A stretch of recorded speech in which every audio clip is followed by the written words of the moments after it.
Jake Morrison stood perfectly still near the entrance of the grand reception hall. His power armor made a soft humming sound that only he could hear. The armor was heavy, but he was used to it. He had worn it for 3 years now, ever since Earth joined the fight for a place among the stars. The reception hall was massive. Its ceiling stretched so high that Jake could barely see it. Hundreds of alien species filled the space, all dressed in their finest clothes. Some had scales, others had fur, and many looked nothing like anything from Earth. They spoke in dozens of languages, creating a strange music of sounds that bounced off the crystal walls. Jake's job was simple: stand guard, watch for threats, protect Ambassador Helen Price and the Earth delegation. He had done this job dozens of times before. It was usually boring, which was fine with him. Boring meant safe. Tonight was different, though. Tonight, the Galactic Council would decide if Earth could become a full member. For 20 years, humans had fought in border wars, helped defend trade routes, and proved they could survive in space. But many alien species still saw humans as newcomers. Some called them primitive. Others said humans were just lucky. Jake didn't care what they thought.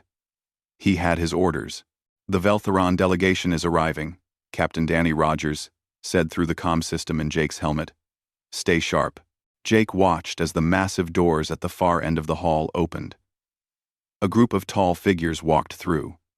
They were Veltherans, one of the oldest and most powerful species in the galaxy. Each one stood at least 7 feet tall. Their skin was a deep violet color, and their hair looked like liquid silver. They moved with the kind of confidence that came from ruling half the galaxy. At the center of the group was Princess Lyra. Jake had read her file before the event. She was 19 years old, which was young even by human standards. For Veltherans, who lived for 300 years, she was practically a child. But she carried herself like an empress. Her silver hair fell past her shoulders, and she wore a dress that seemed to shimmer with its own light. The princess looked around the room with bored eyes. She had probably been to 1,000 events like this. Jake watched her for a moment, then looked away. She wasn't a threat, just another diplomat. For the first hour, everything went according to plan. Ambassador Price talked with various alien representatives. Captain Rogers moved quietly through the crowd, checking on the other guards. Jake stood at his post and watched. Then Princess Lyra noticed him. She had been talking with a group of diplomats when her eyes fell on Jake. She stared at him for a long moment. Then she smiled. It wasn't a friendly smile. She excused herself from her conversation and walked toward him. Her steps were slow and deliberate. Other aliens stopped talking and watched. Jake kept his eyes forward, his face hidden behind his helmet's visor. "A human soldier," Princess Lyra said when she reached him. Her voice was clear and musical, but there was mockery in it. "How fascinating." Jake said nothing. His training was clear. Guards didn't engage in conversation, unless necessary. "Can you understand me?" she asked, leaning closer. "Or do humans still struggle with basic translation technology?" A few nearby aliens laughed. Jake's jaw tightened, but he remained silent. "I've read about your species," Lyra continued, walking in a slow circle around him. "You come from a small planet with harsh conditions. You fight among yourselves constantly. You've barely left your own solar system, and yet here you are, asking to join the council." More aliens were watching now. Jake could feel their eyes on him. This was exactly what Ambassador Price had warned them about. Some species would try to provoke the human guards, hoping to make Earth look bad. "That armor you're wearing," Lyra said, tapping one long finger against his chest plate. The metal rang softly. "It's so crude. Just metal plates and basic shielding. My people had better armor 10,000 years ago." Jake breathed slowly and evenly. In through the nose, out through the mouth. An old technique from basic training. "Do you know why you need such armor?" Lyra asked. She was standing in front of him now, looking up at his visor. Even though she was 7 feet tall, the armor added enough height to put Jake at eye level with her. Because humans are weak, fragile. Your bones break easily. Your skin tears. You need this metal shell just to survive in space. Some of the watching aliens nodded in agreement. Others looked uncomfortable. My people don't need armor, Lyra said proudly. Our skin is strong enough. Our bodies can withstand extremes that would kill a human in seconds. We are naturally superior. That's why we rule. And you beg for permission to join us. Jake's hands remained at his sides. He could see Ambassador Price across the room. She was watching the situation with worry in her eyes. But she didn't interrupt. If she defended Jake, it would look like humans couldn't handle criticism. Tell me, human, Lyra said, her voice dropping lower. What's it like knowing you'll always be inferior? Does it hurt? Or have you simply accepted your place? Jake remained motionless. Inside his helmet, sweat was beginning to form on his forehead. Not from fear or anger, but from the effort of staying calm. Nothing to say? Lyra asked. Perhaps you really are as simple as they claim. Just a primitive creature in a metal suit, pretending to be civilized. She reached up and tapped his helmet with one finger. Is there even anyone in there? Or is this just an empty suit of armor, programmed to stand still? The crowd around them had grown larger. Nearly 100 aliens were watching now. Some seemed entertained. Others looked embarrassed. A few human delegates in the crowd looked angry, but they couldn't interfere either. I'll tell you what I think, Lyra said, speaking loud enough for everyone to hear. You've never faced a real challenge. You've never had to be strong on your own. You're like children playing dress-up, pretending to be warriors. She walked around him again, trailing her fingers across his armor. Every species here earned their place through strength, wisdom, or contribution to galactic civilization. But humans? You just showed up and started demanding respect. As if simply existing entitled you to it. Jake's breathing remained steady. He had heard worse things during the war. Enemy soldiers had tried every insult imaginable to break his concentration. He had learned to tune it out, to focus on his training. But this was different. This wasn't a battlefield. He couldn't fight back. He couldn't respond. He could only stand there and take it. Look at you, Lyra said with a laugh. You can't even defend yourself with words. The mighty human warrior, completely helpless. This is what Earth sends to represent them. This is their best? The mockery continued for another 30 minutes. Lyra seemed to be enjoying herself, coming up with new insults and creative ways to describe human weakness. Other aliens joined in occasionally, adding their own observations about humanity's flaws. Through it all, Jake stood perfectly still. His armor didn't move. His breathing didn't change. To anyone watching, he might as well have been a statue. But inside that armor, something was shifting. A decision was forming in Jake's mind. It came slowly, building with each insult, each mocking laugh. It wasn't anger, though there was some of that. It wasn't shame, though he felt that too. It was something else, something clearer, a realization.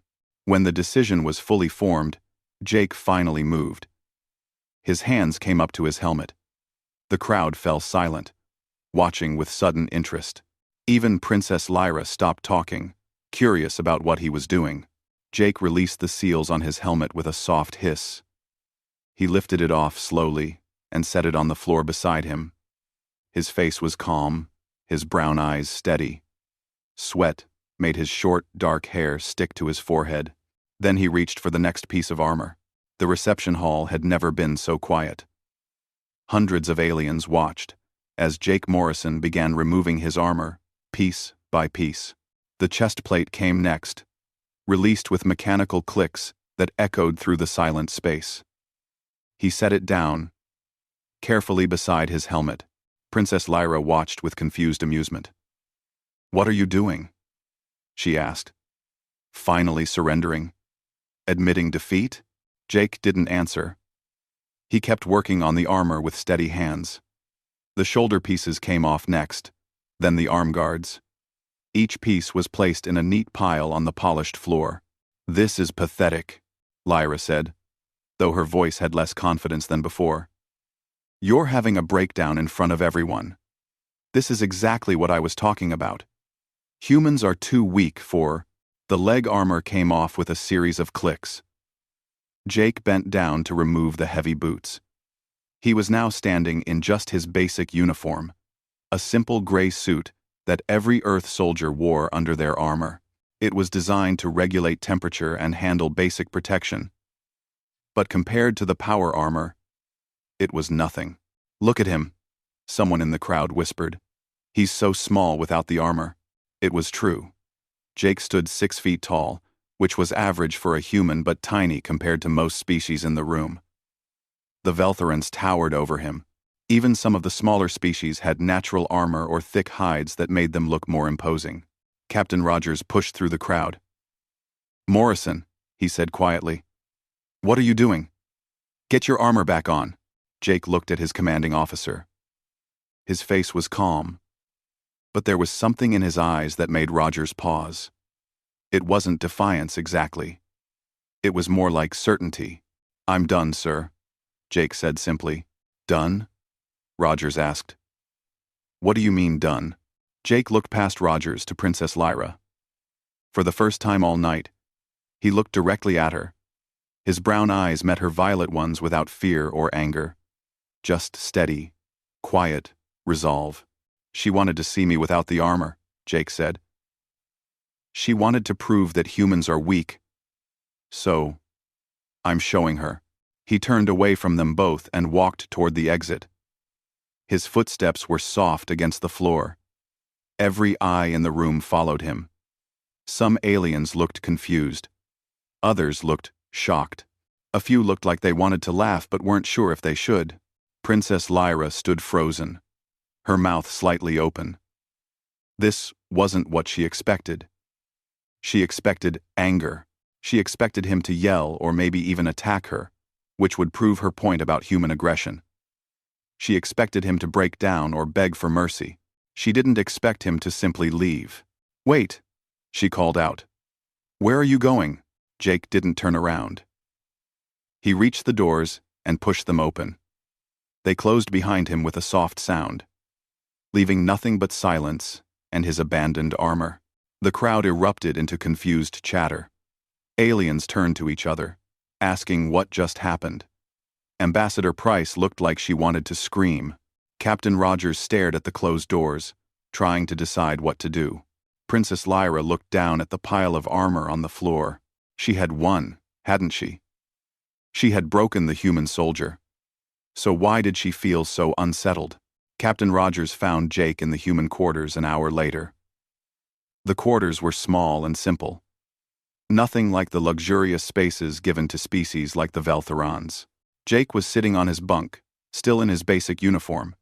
He was reading something on a datapad. "Morrison," Rogers said, stepping into the room. "We need to talk." "Yes, sir," Jake said, setting the pad aside. Rogers sat down on the opposite bunk. He looked tired. "Do you know what you just did? You abandoned your post during a critical diplomatic event. You left your armor behind. You walked away from a direct confrontation with a foreign dignitary. Yes, sir. Ambassador Price is furious. She thinks you've ruined our chances at full membership. Half the alien delegations think you had a mental breakdown. The other half think you were being disrespectful." Jake nodded slowly. "I understand, sir."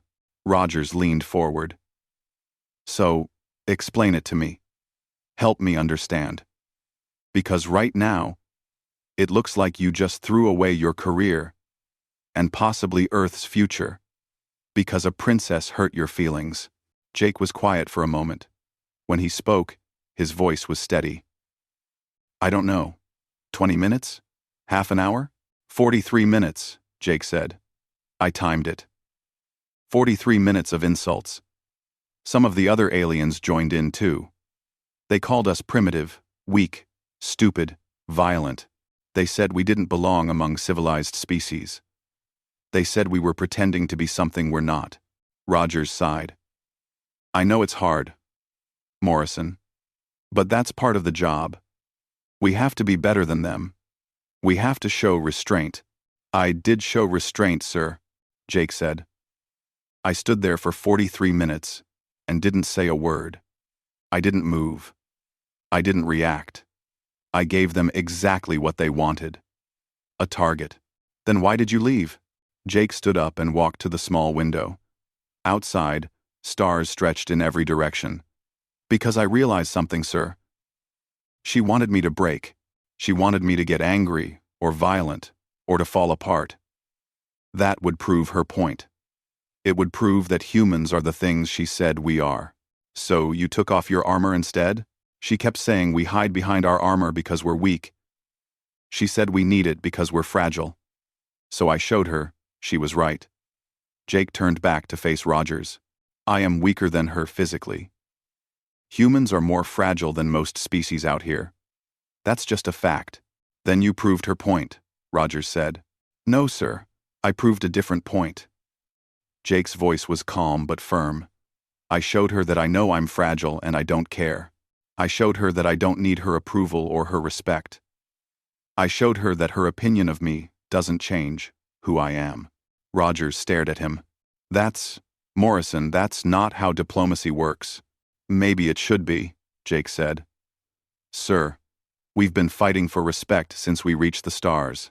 Every battle, every mission, every time we prove ourselves, there's always someone else who says it's not enough. We're too violent. We're too weak. We're too emotional. We're too cold. We can't win because the rules keep changing. So you just gave up? No, sir. I stopped playing their game. Jake sat back down on his bunk. I'm tired of fighting people who will never respect us no matter what we do. Princess Lyra didn't want answers. She wanted a show. So I gave her one. Just not the one she expected. Rogers rubbed his face with both hands. Ambassador Price is going to push for a court-martial. You know that, right? Yes, sir. You could lose everything. Your rank, your position, your career. I know, sir. Was it worth it?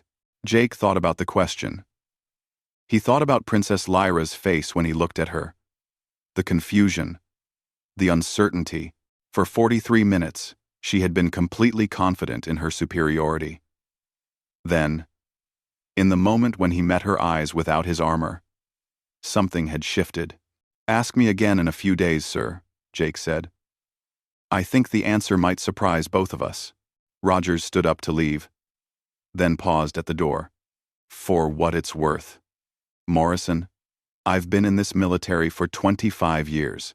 I've seen soldiers do brave things and stupid things and everything in between. I'm still not sure which one this was. Neither am I, sir, Jake admitted. After Rogers left, Jake lay back on his bunk and stared at the ceiling. He thought about Earth. So far away. He thought about all the battles he'd fought. All the times he'd proved himself. He thought about the looks on the aliens' faces when he removed his armor. Most of all, he thought about what came next. Across the station, in the luxurious Veltheron quarters, Princess Lyra stood in front of a large window. She was still wearing her shimmering dress, but she had been standing there for over an hour. Her attendants had tried to get her attention several times, but she waved them away. She kept replaying the moment in her mind. The way the human soldier had looked at her. There was no anger in his eyes. No fear. No shame. Just calm. Certainty. It bothered her in a way she couldn't explain. She had insulted hundreds of people in her life. Lesser species, lower classes, political rivals. They always reacted the same way. They got angry, or scared, or tried to prove her wrong. But this human had done none of those things.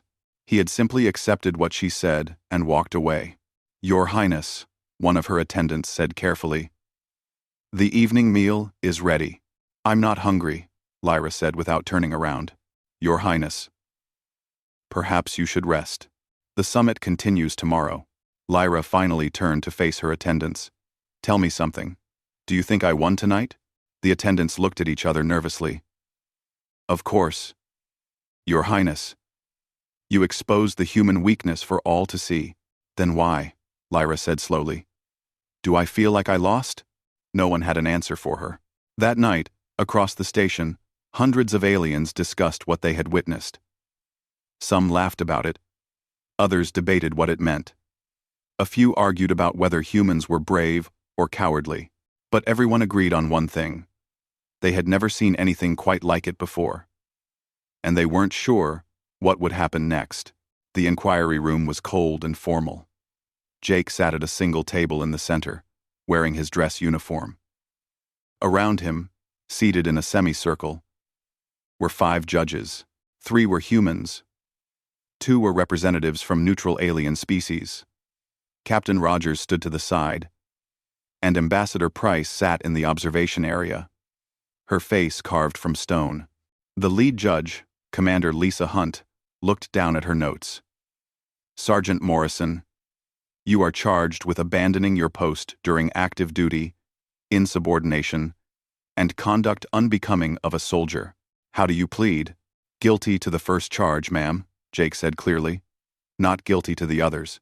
Hunt raised an eyebrow. You admit you abandoned your post? Yes, ma'am. I left my assigned position without permission. But you claim you weren't insubordinate and your conduct was appropriate? Yes, ma'am. One of the other judges, a human named Colonel Frank Davis, leaned forward. Sergeant, help us understand. You were provoked by Princess Lyra for nearly an hour. You then removed your armor and walked away. What were you thinking? Jake had spent 2 days preparing for this question. Sir, I was thinking about what strength really means. Explain, Hunt said. Princess Lyra kept saying humans were weak. She said we hide behind our armor. She was trying to make me angry enough to do something stupid. To prove her right. Jake paused. I realized that responding to her would be giving her exactly what she wanted, so I did something else. You humiliated yourself, Ambassador Price said sharply from the observation area. Hunt shot her a look. Ambassador, you'll have your chance to speak. Sergeant Morrison, continue. I didn't humiliate myself, ma'am. I showed Princess Lyra that I didn't need her approval, that her opinion of me didn't matter enough to fight about. One of the alien judges, a scaled being named Corthan, spoke in a translated voice. In my culture, walking away from a challenge is the deepest shame. How can you claim this was appropriate? Jake turned to face Corthan. With respect, sir, I wasn't challenged to a fight. I was being mocked at a diplomatic event. There was no honor in responding. The only way to win was not to play. You left your armor behind, Davis said. Standard military equipment worth over 1 million credits. You abandoned it in the middle of a reception hall. Yes, sir, I knew it would be recovered. I also knew it would make a point. What point? Hunt asked. That the armor doesn't make me a soldier. My training does. My choices do. Taking it off showed that I'm still me without it. One. My one. One. The questioning continued for another hour. They asked about his training, his service record, his state of mind. Jake answered every question honestly and calmly. He never raised his voice.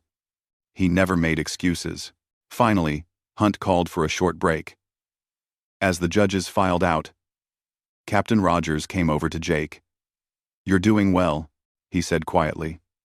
But Price is pushing hard for punishment. She thinks you damaged Earth's reputation. Maybe I did, sir, Jake said. Or maybe I changed what people think our reputation should be. Before Rogers could respond, there was a commotion at the door. A tall figure entered the observation area. It was Princess Lyra. The room fell silent. Everyone stared at her. She wore a simpler dress today, less showy than before. Her silver hair was pulled back, and her violet face looked serious. Your Highness, Ambassador Price said, standing quickly. This is an unexpected visit. I requested permission to observe. Lyra said. Her voice was different than it had been at the reception. Less mocking, more thoughtful. I was told this was a public inquiry. Lyra. Lyra. Lyra. It is, Hunt said, returning to the room. Please, be seated. Lyra sat in the observation area, her eyes fixed on Jake. He looked back at her briefly, then turned to face the judges again. The inquiry continued. They asked Jake about protocol and regulations. They asked if he understood the consequences of his actions. Through it all, Lyra watched, silently. Finally, Hunt asked the question everyone wanted answered. Sergeant Morrison, if you could do it again, would you change anything? Jake thought for a moment. No, ma'am. I'd do the same thing, even knowing it might cost you your career? Yes, ma'am. Why? Because I think we've been going about this the wrong way, ma'am. We've been trying to prove we're strong by acting like everyone else. But maybe what makes humans special is that we can choose differently. We can walk away from fights that don't matter. We can be strong enough to look weak. Ambassador Price stood up. Your honors. This is exactly the problem. Sergeant Morrison doesn't understand that his actions affect all of humanity. His personal philosophy is irrelevant when he's representing Earth. Before Hunt could respond, Princess Lyra stood as well. May I speak? The room went silent again. Hunt looked surprised. Your Highness, this is irregular. You're not part of these proceedings. I know, Lyra said. But I am the reason these proceedings exist. I believe I have relevant information. Hunt looked at the other judges. They conferred briefly, then nodded. Lyra walked forward until she stood near Jake. She looked at him for a long moment, then turned to the judges. I came here today because I've spent the last 2 days trying to understand what happened. What Sergeant Morrison did was unlike anything I've ever encountered. He walked away, Ambassador Price said coldly. He quit. No, Lyra said firmly. He did something much more difficult. He showed restraint when every instinct must have told him to fight back. Do you know how rare that is? No, she turned to face the judges directly. I have studied military history my entire life. I have read about thousands of battles, hundreds of warrior cultures. Most respond to insults with violence or submission. Sergeant Morrison did neither. He acknowledged my words and chose to remove himself from the situation. With respect, Your Highness, Hunt said carefully. Why does this matter to you? Lyra was quiet for a moment. When she spoke, her voice was softer. Because I was wrong about him. About humans. I thought I understood your species. I thought you were simple. Violent, but simple. Sergeant Morrison proved that humans are far more complex than I believed. So you're saying his actions were appropriate? Davis asked. I'm saying his actions were extraordinary, Lyra said. In my empire, we value strength above all else. We are taught that power is everything. But watching Sergeant Morrison, I realized that there's a different kind of strength. The strength to not use power even when you have it. Ambassador Price looked frustrated. Your Highness, surely you can see that from a diplomatic perspective. From a diplomatic perspective, Lyra interrupted. Sergeant Morrison did more to earn my respect in 5 minutes than hours of negotiations could have achieved. He showed me something my people have forgotten. That dignity doesn't require domination. The room was completely silent. Jake stared at the princess, surprised. She met his eyes and gave a small nod. I came here today to tell you that I have formally apologized to the Earth delegation, Lyra continued. My behavior at the reception was inappropriate. I was testing Sergeant Morrison, trying to prove my assumptions. Instead, he proved me wrong. She turned back to the judges. If you punish him for what happened, you are punishing him for being exactly the kind of soldier you should want. One who thinks before acting. One who values dignity over ego. One who understands that the strongest response is not always the most violent one. With that, she bowed slightly and returned to her seat. The judges looked at each other in shock. Hunt cleared her throat. Thank you, Your Highness. That was unexpected. We'll take your words into consideration. The inquiry continued for another hour, but something had changed. The judges asked different questions now. Less accusatory. More curious. They wanted to understand Jake's thinking, not just judge his actions. Finally, Hunt called an end to the proceedings. We'll deliberate and deliver our verdict tomorrow. Sergeant Morrison, you're dismissed. Jake stood and saluted. As he walked toward the exit, Lyra stood and followed him into the hallway. Sergeant Morrison, she called. Jake stopped and turned. They stood facing each other in the empty corridor. Up close, without his armor, the height difference was even more obvious. Lyra towered over him. Your Highness, Jake said formally. I meant what I said in there, Lyra told him. I was wrong about you. Thank you, Jake said simply. Can I ask you something? Lyra's voice was uncertain, which seemed strange coming from someone so royal. When you looked at me before removing your armor, what were you thinking? Jake considered the question. I was thinking that you didn't really see me. You saw what you expected to see. A weak human in metal armor. I wanted you to actually look. And did I? Look, I mean, you're here, aren't you? Jake said. You came to the inquiry. You defended me. So yes, I think you looked. Lyra smiled slightly. You know, I've been reading about human history. Your wars, your philosophy, your literature. It's fascinating and terrible at the same time. That sounds about right, Jake agreed. There's one thing I don't understand, Lyra said. Humans have done such violent things to each other. Your history is full of cruelty and destruction. But you also have this capacity for kindness and forgiveness. How can both exist in the same species? Jake thought about it. Maybe because we've learned from our mistakes. We know what violence costs. We've seen what hatred does. So some of us try to choose differently. Is that why you walked away? Part of it, Jake said. The other part is simpler. I didn't want to give you the satisfaction of breaking me. Lyra laughed. It was a genuine sound, not mocking at all. Well, you succeeded. Instead, you broke all my assumptions. They stood in silence for a moment. Then Lyra said, I should go. But I wanted to thank you. For what? For teaching me something important. That strength and power aren't the same thing. She started to walk away, then paused. I hope we can talk again, Sergeant Morrison, when this is all over. I'd like that, Your Highness. After she left, Jake stood alone in the hallway. He felt different somehow. Lighter. Whatever happened tomorrow, he had done something that mattered, not by fighting or competing or proving himself, but by simply being honest about who he was. Sometimes, he realized, that was enough. The verdict came the next morning. Jake stood at attention as Commander Hunt read the decision. Sergeant Jake Morrison. This panel has considered all evidence and testimony. While you did technically abandon your post, we find that your actions, though unconventional, did not rise to the level of insubordination or conduct unbecoming.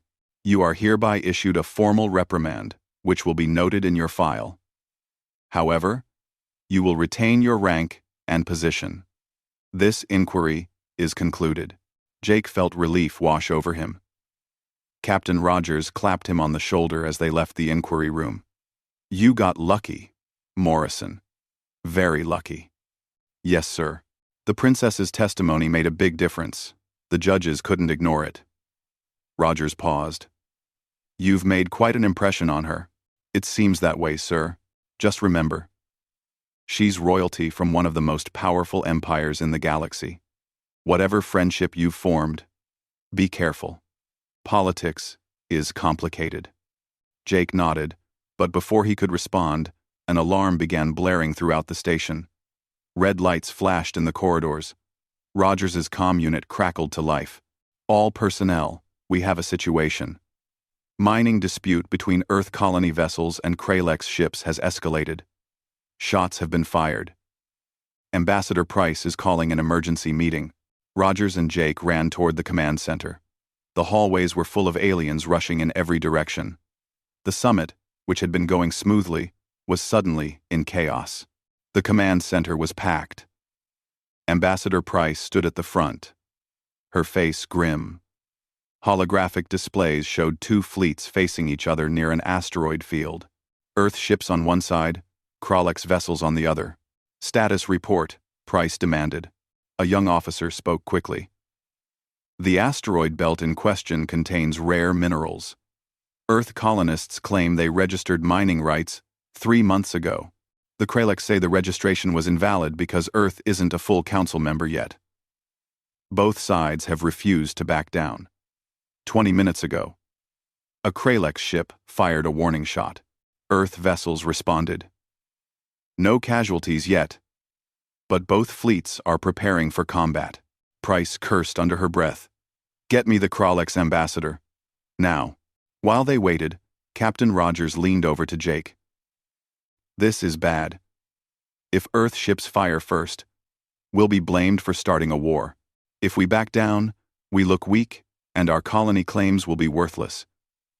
Either way, our bid for full membership is probably dead."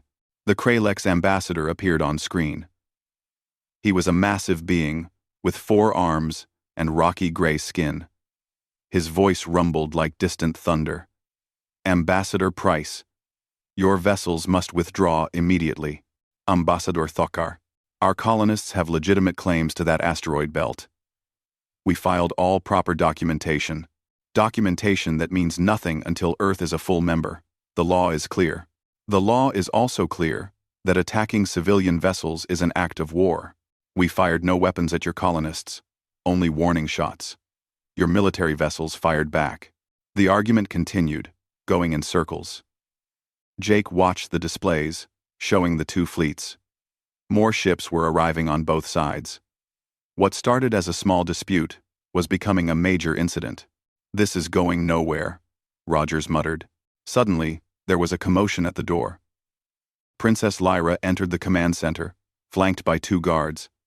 Ambassador Price looked surprised. "Your Highness, this is a restricted area." "I'm aware," Lyra said. "I've been monitoring the situation. The Veltharan Empire wishes to offer mediation." Price looked suspicious. "Why would you help us?" "Because this conflict benefits no one. If it escalates, trade routes will be disrupted. Resources will be wasted. Lives will be lost. My empire has a vested interest in stability." Lyra's eyes flickered to Jake for just a moment. "Also, I believe Earth deserves a fair resolution."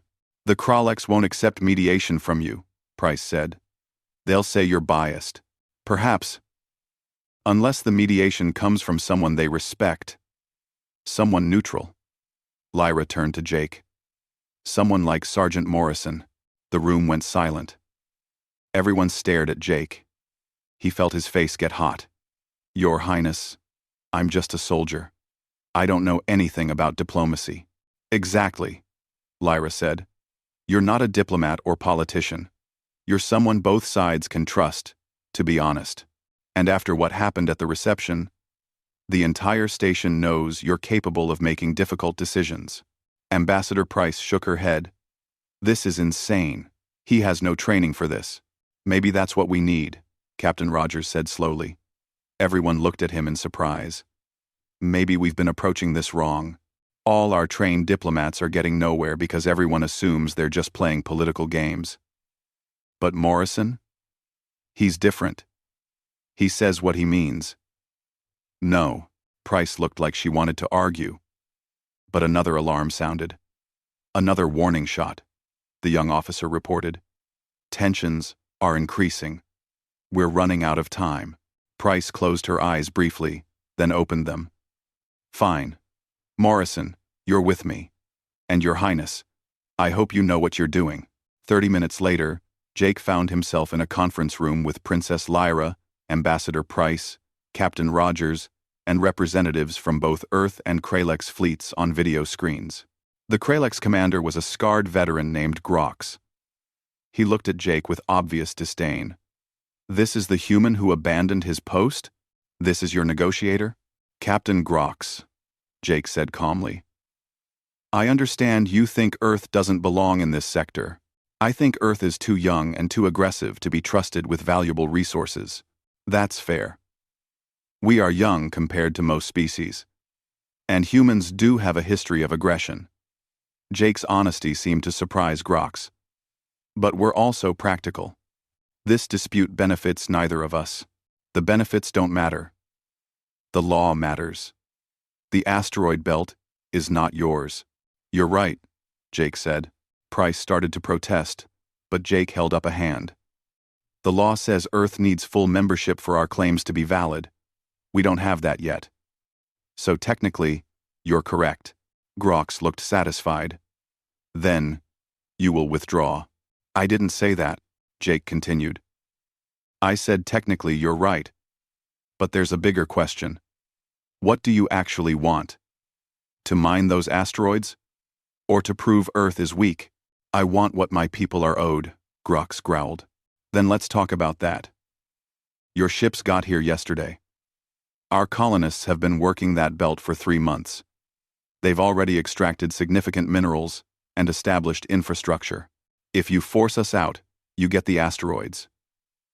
But you also start a conflict that costs both our species, resources, reputation, and, possibly, lives. Your colonists knew the risks. They did. But here's what I'm thinking. What if both sides win?" Jake pulled up data on his screen. "Our colonists keep their current operations on the asteroids they've already developed. Your ships get access to the unexplored asteroids in the belt, which actually contain more minerals according to surveys. Earth agrees to sell you half our refined materials at cost until your operations are running." Grox frowned. "Why would you give us such favorable terms?" "Because fighting is expensive. Because both our species need those resources. And because this way, we both walk away looking smart instead of looking like we were forced to back down." Jake leaned forward. "You said yourself that law matters. Well, this solution respects the law while being practical. Earth doesn't claim sole ownership. We're proposing shared access until our membership status is resolved." Princess Lyra added her voice. "The Veltharan Empire would be willing to oversee the arrangement. We have no stake in this dispute, so both sides can trust our oversight. If either side violates the agreement, they answer to us." Grox was quiet for a long moment. Jake could see him calculating, thinking through the options. Finally, the Kralex commander spoke. "I want better terms on the refined materials. 60% at cost. Not 50. Jake looked at Ambassador Price. She nodded slightly. "Deal," Jake said. "And I want monthly reports on all operations, verified by Veltharan observers." "Agreed," Lyra said. Grox's rocky face might have shown a smile. It was hard to tell. "You are an interesting human, Sergeant Morrison. Not what I expected. Send me the formal agreement. I will review it with my government." The screen went dark. Ambassador Price let out a long breath. "That actually worked." "Don't celebrate yet," Rogers said. "Both governments still have to approve it. But over the next 2 days, the agreement held. Both Earth and the Kralex government accepted the terms. The fleets withdrew to safe distances. Mining operations resumed under Veltharan's supervision. The crisis was over. Jake found himself sitting in the station's observation lounge, watching the stars. He was exhausted. The last few days had been the strangest of his life. "Mind if I join you?" Princess Lyra's voice came from behind him. "Please," Jake said, gesturing to the seat next to him. They sat in silence for a while, watching ships move through the darkness. Finally, Lyra spoke. "You did well in those negotiations. I just said what made sense. That's harder than you think. Most diplomats say what sounds good, not what makes sense." She turned to look at him. Can I ask you something? At the reception, when you removed your armor, were you scared? Jake thought about it. Yes. Not of you, though. I was scared of what would happen next. I was scared. I was making a huge mistake. But I was more tired of being scared of everyone's opinions than I was scared of the consequences. That's what I thought. I've been thinking about that a lot. In my empire, we're taught to never show weakness, to always project strength. But you showed weakness deliberately, and somehow, it made you stronger. I don't think I showed weakness, Jake said. I think I showed honesty. There's a difference. Lyra smiled. My people wouldn't see it that way. But I'm starting to think my people have been wrong about a lot of things. What do you mean? Our empire is old and powerful. We've conquered hundreds of worlds. We rule through strength and fear. But watching you, reading about humans, I wonder if we've confused power with wisdom. We can dominate, but can we inspire? Can we change? She looked sad. I don't think we can. Not anymore. Everyone can change, Jake said. It just takes courage, says the man who walked away from a fight. Walking away took more courage than fighting would have. Lyra laughed softly. You really believe that, don't you? I do. They sat in comfortable silence for a while longer. Then, Lyra stood. I need to return to my delegation. But I'm glad we talked, Jake. You've given me a lot to think about. It was the first time she'd used his first name. He smiled. Anytime, Lyra. After she left, Jake remained in the observation lounge. Tomorrow, the summit would conclude. Earth would receive its vote on full membership. Whatever happened, he knew things had changed. Not just for him, but for how humans were seen. Sometimes the best way to win wasn't to fight. Sometimes it was just to be honest about who you were and let others figure out what that meant. That, Jake decided, was a very human thing to do. The final day of the summit arrived with unusual energy. The massive council chamber was filled with representatives from 300 species. Each had one vote on Earth's application for full membership. Jake stood with the Earth delegation, wearing his dress uniform. His armor was back in storage, clean and ready, but he felt better without it. Ambassador Price was nervous. Jake could see it in the way she kept checking her notes. Captain Rogers stood steady, but his jaw was tight. The vote could go either way. The council speaker, an ancient being named Velcor, raised 3 of his 6 arms for silence. We have heard all arguments regarding Earth's application. Some species believe humans have proven themselves worthy. Others believe Earth is too young, too violent, too unpredictable. Now, we vote. The voting took 30 minutes. Each species representative entered their choice into a secure system. The numbers appeared on a massive holographic display. Yes votes in green, no votes in red, abstentions in yellow. Jake watched the numbers climb. It was close. Very close. Finally, the counting stopped. Velcor read the results. Earth's application for full membership. 147 votes in favor. 132 votes against. 21 abstentions. The measure passes. The Earth delegation erupted in celebration. Ambassador Price looked like she might cry. Captain Rogers grabbed Jake's hand and shook it firmly. We did it, he said. We're actually full members. But Jake was watching the display board. He noticed something interesting. The Veltharan Empire's vote showed as green. They had voted yes.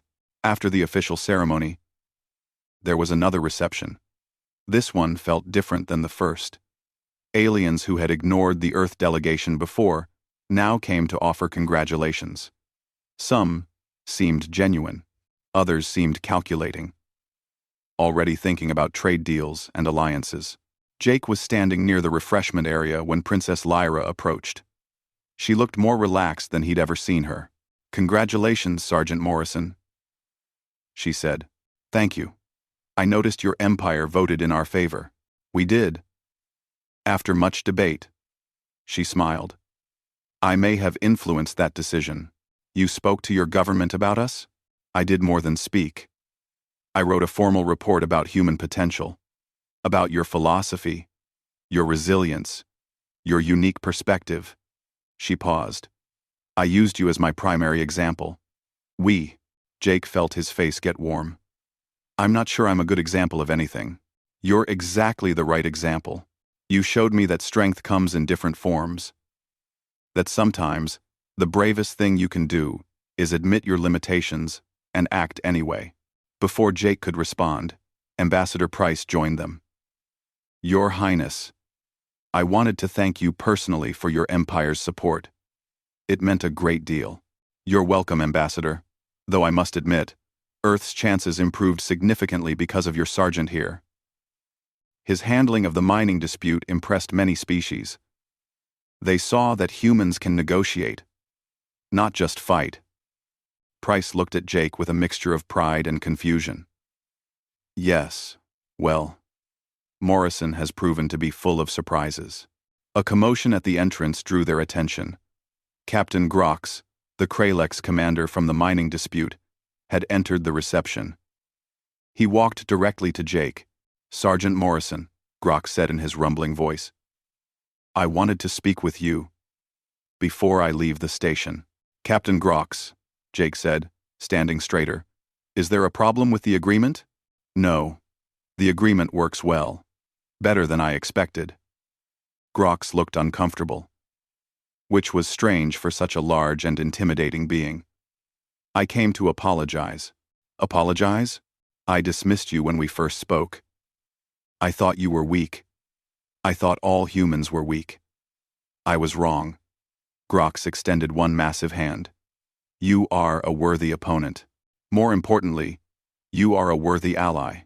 Jake shook the offered hand. Grox's grip could have crushed stone, but he was careful. Thank you, Captain. That means a lot.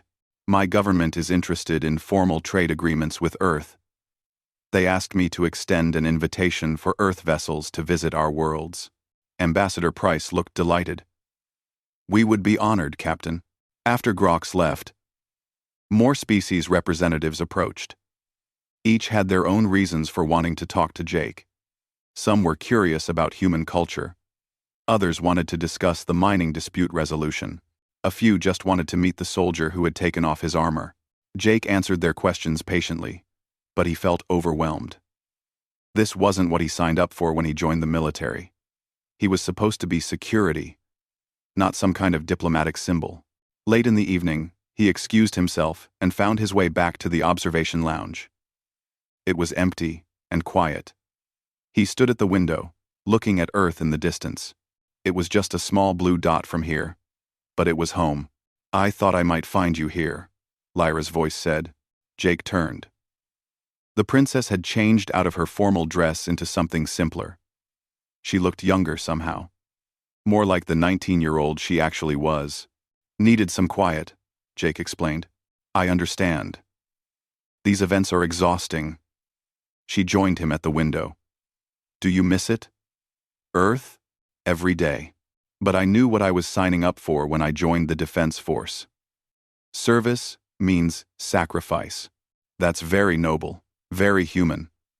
Lyra was quiet for a moment. Can I tell you something? Something I haven't told anyone else? Of course. I'm scared, she said softly.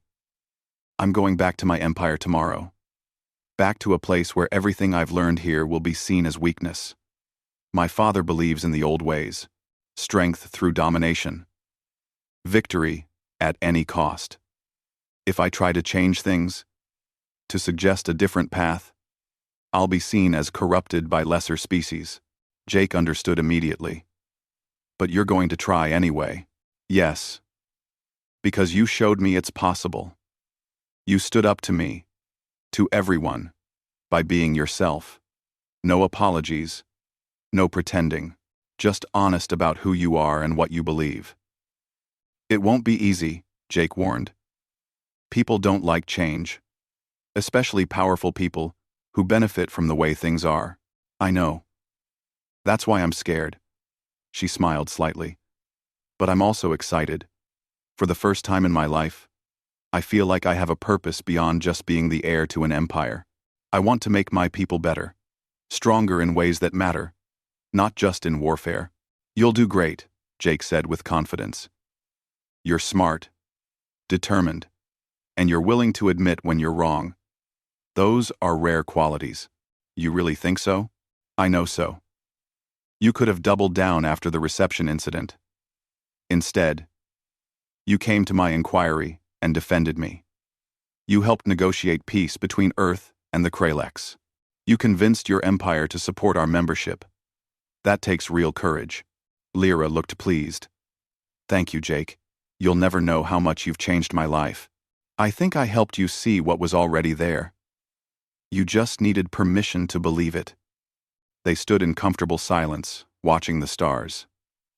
Finally, Lyra said, "Will you do something for me?" "What?" "Stay in touch.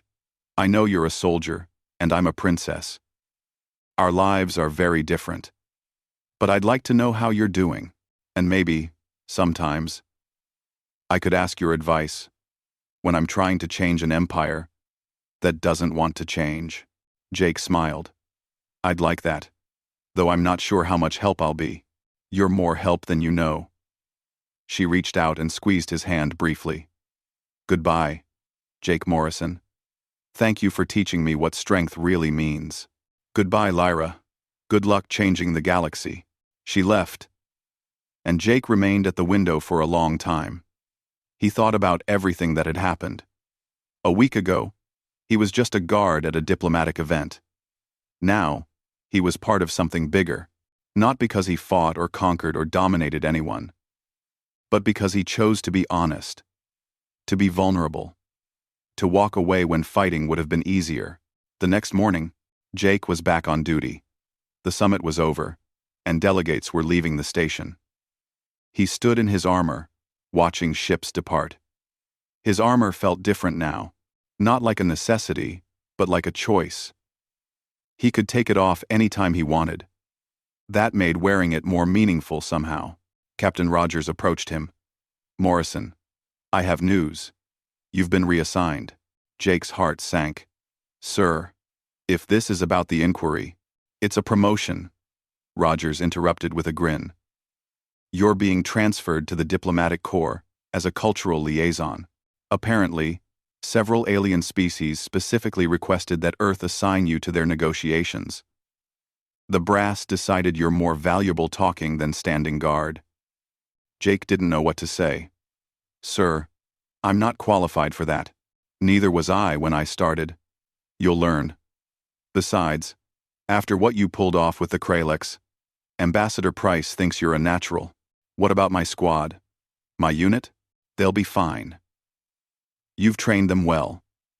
And honestly, Morrison, this is a once-in-a-lifetime opportunity. You could help shape Earth's relationships with dozens of species. You could prevent wars before they start." Jake thought about it.